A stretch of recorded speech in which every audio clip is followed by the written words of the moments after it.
नमस्कार, मैं हूं केवल तामंग और आप देख रहे हैं खबर समय। खबर समय के स्टूडियो में अभी मेरे साथ मौजूद हैं दार्जिलिंग भाजपा के विधायक एमएलए नीरज तामंग जिम्बा जी, जिन्होंने कल फिर से अखबारों में सुर्खियां बटोरी हैं। किस लिए बटोरी हैं ये बताना चाहूंगा। इन्होंने प्रधानमंत्री मोदी जी को एक पत्र लिखा है और इस पत्र की काफी अहमियत बताई जा रही है। मेरे सामने जिम्बा जी मौजूद है। सर, पहले तो खबर समय में आपका बेहद बेहद स्वागत है। सबसे पहले वेरी मच, बहुत बहुत धन्यवाद सर। कल फिर से आप सुर्खियां बटोरे हैं। कल फिर से एक पत्र लिखा है आपने प्रधानमंत्री मोदी जी को। सर, किस लिए लिखा है और क्या लिखा है आप ये बताना चाहेंगे थोड़ा हमारे दर्शकों को। ये एक ध्यान आकर्षण करने के लिए, टू कॉल अटेंशन और draw attention of the prime minister. प्रधानमंत्री जी को ऐसा नहीं कि मैंने पहली बार एक पत्र लिखा है, बहुत बार मैंने कॉरेस्पॉन्डेंस किया और हमारा पहाड़ का मुद्दाओं को लेके ये बहुत आगे से ही हमारा कॉरेस्पॉन्डेंस चल रहा है, मेमोरेंडम्स, टेलीग्राम्स, लेटर्स, रिप्रेजेंटेशन। लेकिन अभी एक रक्त से अपना खून देके ऐसा पहली बार हुआ होगा दार्जिलिंग गोरखा पॉलिटिक्स में कि किसी विधायक ने as a public representative and twice MLA from the BJP, मेरे को लगा कि अभी प्रधानमंत्री को उनका ध्यान आकर्षण करना पड़ेगा क्योंकि वो नॉर्थ बंगाल में भी आ रहे हैं, सिलीगुड़ी में आने का उनका बात है, कार्यक्रम है, तो कुछ ना कुछ होगा। क्योंकि ऐसे ही नॉर्मल में चिट्ठी लिखता कागज कलम से तो नहीं होता जी। तो there has to be some कुछ एक ऐसा एलिमेंट चाहिए था जिससे नेशनल मीडिया भी थोड़ा उत्साहित हो, और हुआ भी है। इसका थोड़ा बहुत इम्पैक्ट मेरे को लगा है। बिल्कुल।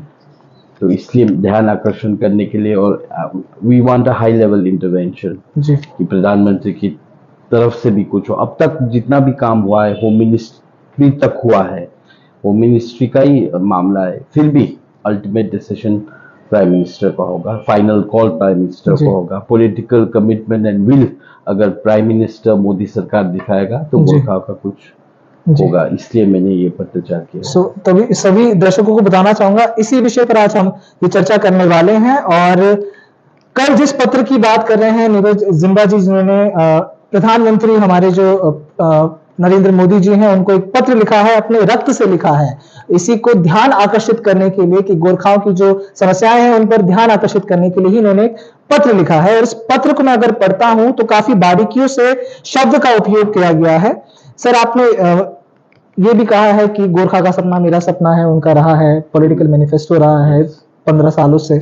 आपने ये भी कहा है कि उनका जो हाई लेवल का इंटरवेंशन है वो जरूरी है अभी। आपने ये भी कहा है कि जो परमानेंट सोल्यूशन है वो ही दे पाएंगे, उनके लीडरशिप में ही दे पाएंगे। लेकिन आपने सर ये भी कहा है कि पिछले 15 सालों से वो जो जितने भी कस्में वादे उन्होंने किए थे वो भूल गए हैं, उन पर ही प्रकाश डालने की आप कोशिश कर रहे हैं। सर, तो आपके लेटर में सर दो चीजें हैं, आप खुद को कॉन्फ्लिक्ट कर रहे हैं। I have said that there has been neglect for the Gorkha, गोरखाओं को निग्लेक्ट किया। आज जब मैं आज सुबह अखबारों में आया है, कल त्रिपुरीज के ऊपर भी एक अकॉर्ड हुआ, एक सेटलमेंट हुआ, बोडोज के लिए हुआ है, नागाज के लिए हुआ है।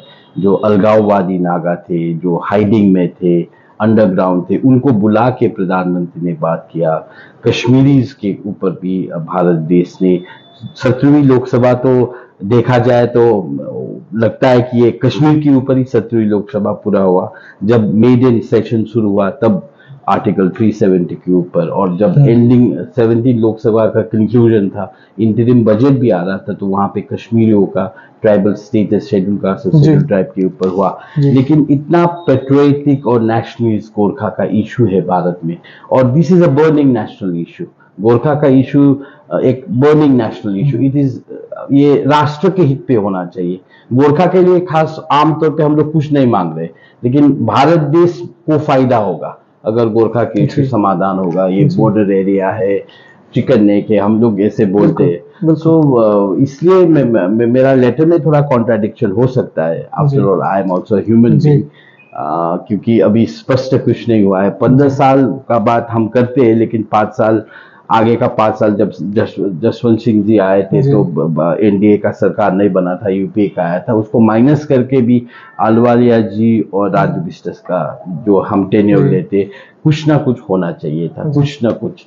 लेकिन ऐसा कि नहीं है कि एक आई वॉश होना चाहिए, कुछ होगा, कॉन्क्रीट होगा, अच्छा होगा, सॉलिड होगा, देर से आए दुरुस्त आए।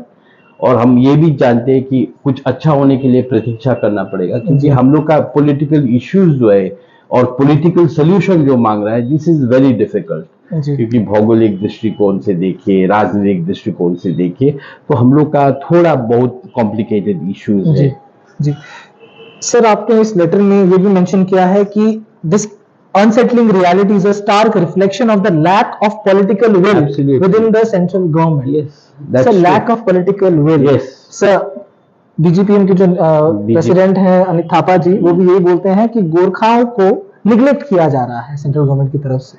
वो कह रहे हैं कि उनकी मांगों को उनको सिर्फ वोट बैंक की तरह इस्तेमाल किया जाता है। सर, आप भी वही मेंशन कर रहे हैं, तो आप ये भी कहते हैं कि मोदी जी ही ये सोल्यूशन दे सकते हैं। तो 14 साल में तो मोदी नहीं जी दिया का है, अगर आप कैसे देंगे नहीं, सर? अगर मोदी जी बड़ा आदमी है, जी is the prime minister of India, is a global leader. देश का, मैंने बोला, गोरखा का इंटरेस्ट से आगे राष्ट्र का इंटरेस्ट है, और राष्ट्र का इंटरेस्ट सर्वोपरि है। नेशनल इश्यूज के ऊपर बहुत सारा काम हो रहा है, तो गोरखा का इश्यूज थोड़ा नेग्लेक्ट हुआ, ओझल हुआ है, थाती में रख दिया, केप्ट एट अबायंस। जी तो अभी समय नहीं है। मोदी जी का भी ये लास्ट टेन्योर हो सकता है एज अ जी। प्राइम मिनिस्टर, फिर जी। कंटिन्यू नहीं कर पाएंगे, जी। एज फैक्टर है। जी। और मोदी जी का अपना कमिटमेंट था कि गोरखा का सपना मेरा सपना। मैंने जी। इतना ही कहा है, the time has come for you to fulfil the dreams of Gorkha ji. And turn it into reality, वास्तविकता में लाना चाहिए। जी। तो ये समय है। और अनिल थापा जी भी कह रहे हैं, ठीक है उनका कहना, but he is the right player in the wrong team. Wrong Okay. Team वो कह Right player in the wrong रहे, team. Okay. उनका वही विरोधाभास है, जी। क्योंकि वो डेवलपमेंट के पक्ष में है, जी और डेवलपमेंट तो स्टेट गवर्नमेंट से ही होता है। जी। हम लोग का दूसरा पक्ष है। जी तो नरेंद्र मोदी जी को as a BJP MLA twice, 2 बार में बीजेपी प्रत्याशी होके खड़ा हुआ था, बहु संख्या से जीता। तो मेरा दायित्व केवल पार्टी के तरफ नहीं, मेरा जाति की तरफ भी, जी। मेरा कॉन्स्टिट्यूएंट के तरफ है, जिन्होंने मेरे को वोट दिया। और राजू बिस्तर जी का भी बहुत पहल चल रहा है, सड़क से सदन तक उन्होंने काम किया है। फिर भी as a leader, as a public representative, मेरा भी कोई दायित्व है, तो मैंने अपना दायित्व को निर्वहन करते हुए मैंने ये पत्रचार किया, उनका ध्यान आकर्षण किया। जी आई डोंट नो इसका रिएक्शन या रिस्पॉन्स कैसा जी। होगा, या रिएक्शन होगा या रिस्पॉन्स होगा, जी बट आई हैव ट्राइड जी। What I can do. जी। तो जो दर्शक अभी जुड़े हैं उनको मैं फिर से बताना चाहूंगा कि नीरज तामंग जिम्बा जी, जो कि दार्जिलिंग से विधायक हैं, एमएलए हैं और भाजपा के लिए, वो अभी खबर समय के स्टूडियो में उपस्थित हैं। और हम कल जो इनकी काफी सुर्खियां बटोरने वाली जो खबर आई है कि उन्होंने प्रधानमंत्री नरेंद्र मोदी जी को अपने रक्त से खून लिखा है, गोरखाओं की जो समस्याएं हैं उस पर एक परमानेंट पॉलिटिकल सोल्यूशन की मांग करते हुए उनका ध्यान आकर्षित करने की कोशिश में उन्होंने पत्र लिखा है। इसको लेकर ही हम चर्चा कर रहे हैं। सर, परमानेंट पॉलिटिकल सोल्यूशन की बात करते हैं, तो आखिर क्या है परमानेंट पॉलिटिकल सोल्यूशन? अगर जो दर्शक देख रहे हैं सर, वो इतने पॉलिटिकल टर्म्स नहीं समझते हैं, उनको साफ शब्दों में समझाना हमारा भी कर्तव्य होता है, और विधायकों का भी और या फिर एमपी का भी एक कर्तव्य होता है कि उनको समझाया जाए कि आखिर क्या है परमानेंट सोल्यूशन। देखिए, परमानेंट पॉलिटिकल सोल्यूशन जब हम लोग ने ये लिखवाया था, जब हमारा विमल जी, हमारा 2019 का बात है, भूपेंद्र यादव जी के घर में जब इस पे चर्चा हुआ, परिचर्चा हुआ, क्योंकि भूपेंद्र यादव जी उस टाइम इलेक्शन मैनिफेस्टो कमेटी के शायद अध्यक्ष रहे होंगे।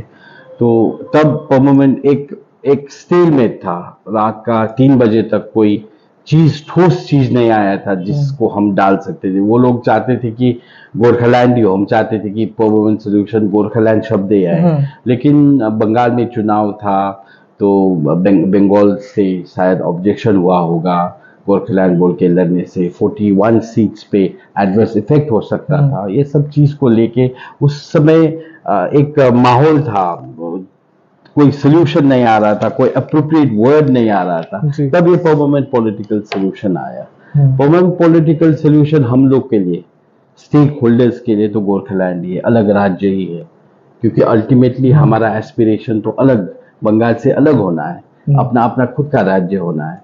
तो इसके ऊपर चर्चा वो लोग भी जानते हैं, लेकिन वो क्या देना चाहते हैं, ये $1 मिलियन क्वेश्चन है। What can Delhi give in today's scenario? Naga को दिया, बोडो को दिया, मिजो को दिया, हाँ, लद्दाखियों को हुआ, हम लोग को कुछ तो उन लोग को बोलना पड़ेगा। So permanent political solution means so many things. सागर मंथन में जो हो रहा था, शेषनाग से अमृत भी निकल रहा था, विष भी निकल, लेकिन क्या है, वो तो दिल्ली को निकालना पड़ेगा, शेषनाग के मुंह से निकलना पड़ेगा, वो अमृत हो या विष हो। लेकिन एक्सपेक्ट करेंगे कि ये गोरखा के लिए अमृत ही होगा। पॉलिटिकल सोल्यूशन तो हुआ था, लेकिन हम लोग का पहाड़ में लीडरशिप मिसरिप्रेजेंटेशन होने के कारण, प्रोपेगेंडा होने के कारण, वेस्टेड इंटरेस्ट होने के कारण, दुश्मन लगने के कारण हमारा पॉलिटिकल सोल्यूशन अभी तक हो नहीं पाया। लेकिन दिल्ली और कलकत्ता ने जस्टिस दिया था गोरखाओं, वो जस्टिस लेने वाला का कमी था, देने वाला का कोई कमी नहीं था। सर, ये जस्टिस की मांग सर इलेक्शन के टाइम पर ही क्यों होता है? क्योंकि अभी मैं थोड़ा काटना चाहूंगा सर, एक टेन्योर में 5 साल मिलते हैं, 3 टेन्योर मिल चुके हैं भाजपा को, 4 साल से थोड़े बहुत प्रेस कॉन्फ्रेंसेस होते हैं, लेकिन जब चुनाव सामने आता है उस टाइम पर ही ये याद क्यों आता है कि हाँ जी, प्रधानमंत्री जी को इतने सारे पत्र जाते हैं, एक पत्र हम भी लिख दें और उनको याद दिलाएं कि सर ये हमारा मसला है, आप इसको हल कीजिए। सर, ये चुनाव के टाइम पर ही क्यों ये होता है कि this is a part and parcel of politics. राजनीति का एक वो है। तो 4 साल चुप रहना और जब चुनाव आए इफेक्टिव वॉइस, बार्गेनिंग वॉइस आप कब करोगे? चुनाव के टाइम में होगा, चुनाव के समय में ही होगा, क्योंकि everything in politics, everything is bargaining. तो बार्गेनिंग का समय होता है, कैंडिडेट आना होता है, उनको जीतना होता है, प्रोमिसेस करता है, उनका मैनिफेस्टो निकलता है। तो this is the time when we bargain, when we say our things and they will hear us जी। तो इसलिए चुनाव के टाइम में होता है। ये कटु सत्य है। अब इसको क्या बोलते हैं, इट्स अ बिटर ट्रूथ कि अभी होगा। तो अभी अगर हम अच्छी तरह से नहीं कर पाएंगे तो कभी भी नहीं होगा, क्योंकि सरकार बन गया तो they will be engaged in other things. तो हम लोग का गोरखा तो बहुत मिनिस्ट्रियल माइनॉरिटी है, आधा एमपी दे के हम भेजते, फिर भी कोशिश करेंगे। और अब आधा एमपी समझ के वो लोग को नहीं देखना पड़ेगा। एक गोरखा एक कम्युनिटी है, नेशनलिस्ट कम्युनिटी है, इतना स्ट्रगल है, राष्ट्रभक्त है, वो लोग को न्याय देना पड़ेगा। चलिए सर, कटु सत्य है, इतने सालों से लोग झेल रहे हैं, शायद इस बार भी झेल लेंगे और शायद ये सिलसिला थमेगा भी नहीं जब तक कोई आवाज नहीं उठाएगा जी सर। लेकिन permanent solution, separate state, Gorkhaland, ये सब मुद्दे सर, इन्हीं पर क्यों वोट मांगा जाता है? और सारे मुद्दे क्या नहीं है हमारे पास है? जैसे हम अगर ट्रैफिक जैम की समस्या की बात करें, कॉमन सा प्रॉब्लम है ट्रैफिक जैम। जब भी हम दार्जिलिंग जाते हैं या किसी भी हिल्स में जाते हैं, ट्रैफिक जैम से जूझना पड़ता है। पर्यटकों का क्षेत्र है, पर्यटक नहीं है, तो वहां पर लोगों की, बहुत सारे लोगों की जो है जीवन रेखा है वो भी थोड़ी बंद हो जाएगी। लेकिन उस वक्त भी ट्रैफिक का नॉर्मल सोल्यूशन नहीं देखा जाता है, इस पर वोट नहीं मांगा जाता है। और सर, हॉस्पिटल्स की हालत ऐसी है, बीच में खबर भी आई थी किसी हॉस्पिटल की, कर्शिंग हॉस्पिटल की आई थी मेरे ख्याल से, वहां की भी जो गति थी वो दिखाई गई थी। सर, लेकिन आपको क्या लगता है ये परमानेंट सोल्यूशन, जब दार्जिलिंग अलग हो जाएगा, गोरखालैंड अलग हो जाएगा जैसे आप कह रहे हैं, तो ये सोल्यूशन तब हो जाएगा? 100%। सर, कैसे होगा? नहीं होगा, उसके लिए एक मैकेनिज्म है, स्टेट का अलग एक वायबिलिटी होता है। स्टेट, राज्य पदोन्नति बोलते हैं। अभी ये सब चीज के लिए आपने अभी अनिल थापा जी का नाम लिया था, वो उनको दिया गया है जिम्मा। जनता ने उनको जीते में चुनाव जितवाया है, म्यूनिसिपैलिटी उनका दखल में है, ग्राम सभा, ग्राम पंचायत, पंचायत समितिज में 2 टायर में वो है। So development is is plan. Traffic व्यवस्थित करना, हॉस्पिटल सुचारू रखना, एजुकेशन पे काम करना, this are the subjects that has been transferred by the state to GTA. वो उनका काम है, वो व्यवस्थित करेंगे। हम लोग का काम है, जब मैंने चुनाव लड़ा था तो मेरा मुद्दा था माटी के लिए, माटो को लागी, बाटो को लागी, बाटो के लिए नहीं, रास्ते के लिए नहीं। हम लोग माटो का अधिकार के लिए, गोरखालैंड के लिए, अपना सुरक्षा के लिए, स्वाभिमान के लिए, आत्मसम्मान के लिए, सेल्फ डिटर्मिनेशन के लिए लड़ रहे हैं। और सेंट्रल का दायित्व भी यही है कि हम लोग का सोल्यूशन करें। तो ये जो आप बता रहे हैं, ये इकोनॉमिक, पॉलिटिकल, सोशल, एजुकेशनल, ये सब डेवलपमेंट का बात तो आता ही है, लेकिन ये तो निकाय का जो है वो लोग तो अनिल थापा जी को दिया गया है। जीटे किसके दखल में, पंचायत, म्यूनिसिपैलिटी, स्टेट के साथ किसका लाइजनिंग, वो लोग करेगा। हम लोग क्या करेंगे? हम लोग बड़े चीज के लिए करेंगे, जी। अपना स्वाभिमान के लिए करेंगे, गोरखा जाति का सुरक्षा तो के लिए करेंगे। मतलब सर डेवलपमेंट की जो किताब है उसके आगे गोरखालैंड का झंडा लेकर उन लोगों से ना वोट ना, मांगा जाएगा। वो वोट तो मांग रहे हैं, जी लेकिन ये कोलैटरली चलेगा, जी, एक ही साथ साथ में चलेगा। जाते हैं। एक सिक्के के दो पहलू है, डेवलपमेंट और गोरखालैंड। जी सर, काफी अहम विषयों पर चर्चा हो रही है और सारे दर्शक में जो अभी जुड़े हैं, फिर से बताना चाहूंगा नीरज तामांग जिम्बा जी खबर समय के स्टूडियो पर मौजूद हैं और कल जो इनका पत्र इन्होंने लिखा था, काफी सुर्खियां बटोरा था, उस पर ही विषय पर चर्चा कर रहे हैं। जो आगामी चुनाव आ रहे हैं उसमें जो मुद्दे उठाने वाली है भाजपा, उस पर भी हम विचार विमर्श कर रहे हैं और इस पर बातचीत कर रहे हैं। सर, कल एक लिस्ट आई है कैंडिडेट्स की बीजेपी की तरफ से, सेकेंड लिस्ट भी जल्दी आ जाएगी। सर, दार्जिलिंग संसदीय क्षेत्र से किस नाम का घोषणा होने वाला है आपको लगता है? राजू बिष्ट जी का ही होगा। राजू बिष्ट जी का ही होगा सर, और कोई नहीं देखते हैं आप रेस में? नहीं, हम लोग के लिए राजू बिष्ट हम लोग को राजू दिखता बिष्ट। है। राजू बिष्ट के लिए हमने वकालती जी। किया है, हमारा पार्टी राजू बिष्ट के साथ स्टैंड कर रहे हैं। भाजपा कार्यकर्ता से लेके जितना भी लोग हैं, आम जनता भी अभी राजू बिष्ट का ही। Raju Bisht has become a domestic household name, तो राजू बिष्ट छोड़ के यहाँ पे नहीं है, क्योंकि राजू बिष्ट ने काम किया है सड़क से लेके, मैंने बोला सदन तक उनका काम है। कोविड में जो उन्होंने काम किया है वो कोई सांसद या कोई मंत्री तक कर नहीं पाए, फिनोमिनल वर्क। और राजू जी का संपर्क है, रूट्स ग्रास रूट तक उनका संपर्क है और इतना काम आगे बढ़ा चुका है, तो उनको कंटिन्यू करवाना पड़ेगा। नया आदमी डालेगा, उसको समझने में टाइम लगेगा, कैसा आदमी होगा, उसका रूट्स क्या होगा।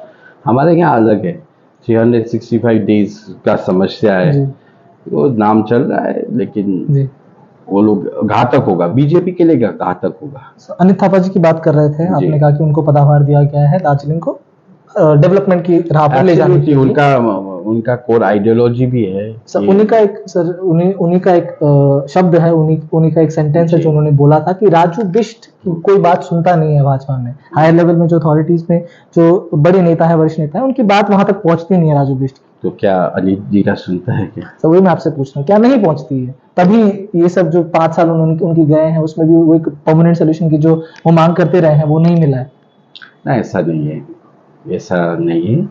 राजू जी का बात हमने देखा है, हम खुद प्रत्यक्षदर्शी है, उनके साथ हम रहे हैं जी। बहुत जगह हम गए हैं, पीएमओ से लेके एचएम और बहुत जगह गए। उनका बहुत ही अच्छा लाइजनिंग है सरकार के साथ, सरकार के मैकेनिज्म के साथ, ब्यूरोक्रेसी के साथ। और अनित जी ने कहा है तो उनका अपना संदर्भ होगा, क्यों कहा, क्या कहा, वो तो कहने ऑपोजिशन है तो कहेंगे, लेकिन राजू बिष्ट जी रिपीट होंगे और हम चाहते हैं कि रिपीट हो। भाजपा के लिए आसान होगा जीतना और गोरखाओं के तो और अच्छा होगा, क्योंकि इतना समझ चुके हैं, इतना काम कर चुके हैं जी। सर, गोरखाओं के जस्टिस की बात करते हैं, आपके लेटर में भी वही लिखा गया है कि justice for the people here, for the जो आम आदमी है, जनरल पब्लिक है, उनके जस्टिस के लिए। सर, जस्टिस क्या है?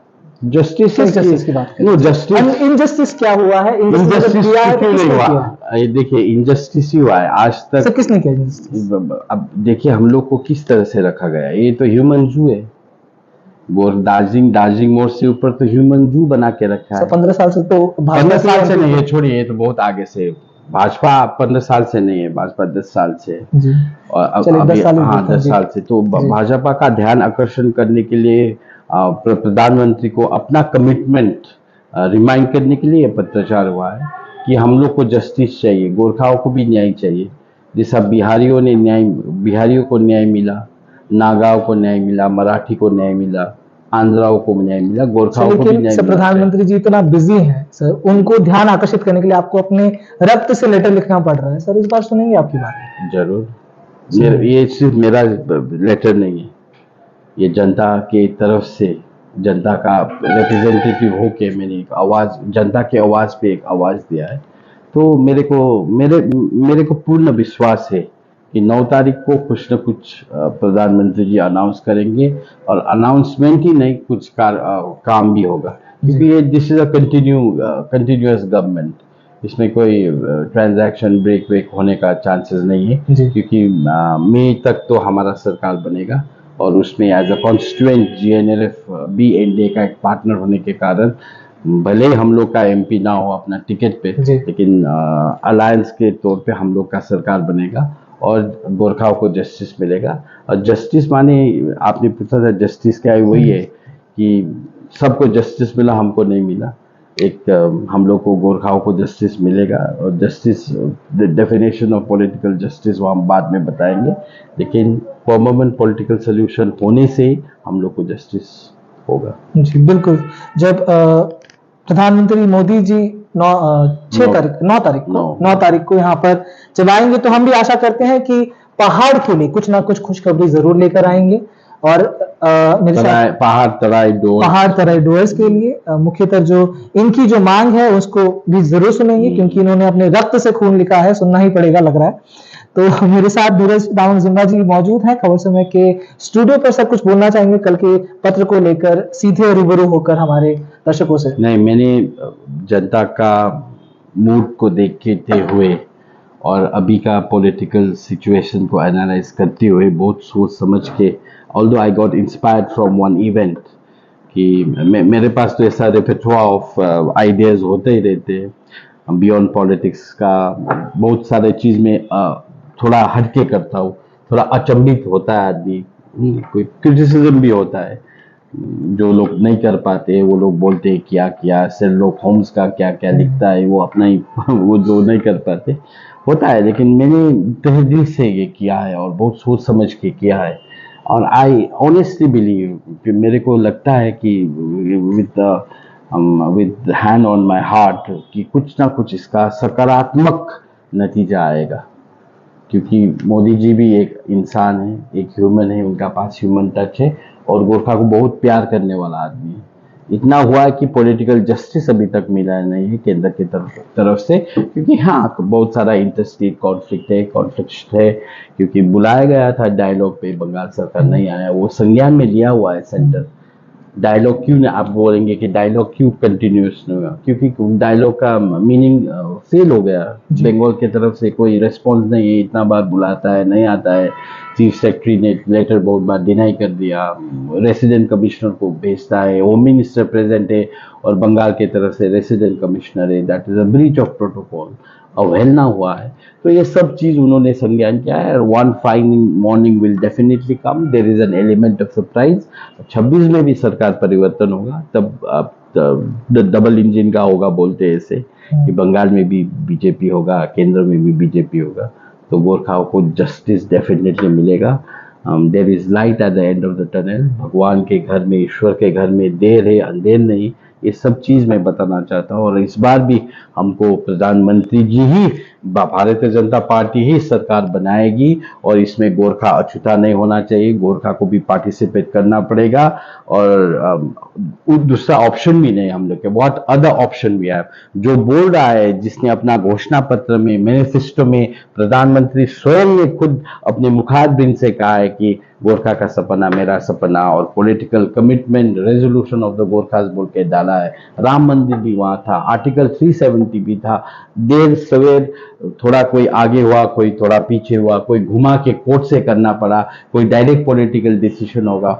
सबको न्याय मिला, बोडो को न्याय मिला, नागा को न्याय मिला, कुकी को न्याय मिला, त्रिपुरी को न्याय मिला। जो भारत में रहना नहीं चाहते, जंगल में सशस्त्र आंदोलन करे, उनको भी बुला के दिया। इतना पेट्रियोटिक गोरखा जो देश के लिए अपना प्राण निछावर करना चाहता है, जो अपना तकदीर पे लिखवाना चाहता है कि मैं भारतीय हूं, उनको न्याय नहीं मिलेगा। ये ऐसा हास्यास्पद चीज नहीं हो सकता। और भारत का प्रधानमंत्री, भारतीय जनता पार्टी जरूर न्याय करेंगे। मेरे को ऐसा आशा है और विश्वास है। सर इतना कॉन्फिडेंस से बोल रहे हैं, और ठीक चुनाव से पहले और प्रधानमंत्री के दौरे से पहले। ना, मैं चुनाव से आगे भी बारंबार, मैं ही ऐसा एक नेता हूं जिसने consistently, you see my track record, आप मेरे ट्रैक रिकॉर्ड देखिए, मैंने कंसिस्टेंटली बीजेपी को डिफेंड किया है। Adverse of the adverse situation में मैंने बीपी बच गए की तरह नहीं है। नहीं, उनका भी अपना लाइन है, उनका भी अपना लाइन है, बजगाई जी का भी अपना लाइन है, वो उसको हम अभी कॉन्ट्राडिक्ट नहीं करेंगे। लेकिन जनता को पता है कि किसका लाइन क्या है, किसका रास्ता से कहाँ चलेगा। जी। बसगाई जी दार्जिलिंग में चल के तो दिल्ली नहीं पहुंच सकते, राजधानी में ही चलना पड़ेगा। जी। बसगाई जी का थोड़ा डिरेल हो गए बसगाई जी, जी डिरेल हो गया। डिरेल हो गया, because Basgai ji is not a politician. Okay उनको पॉलिटिक्स में एकदम खुले तौर से बताना अच्छा वो चाहता हूं। He पॉलिटिशियन is नहीं not a है। politician. He may be a journal. He may be a journalist, Okay. part-time journalist. He may be a part-time writer. He may be a part-time thinker. He may be a part-time this and that. But he is not a political practitioner. Sir कब से नहीं है?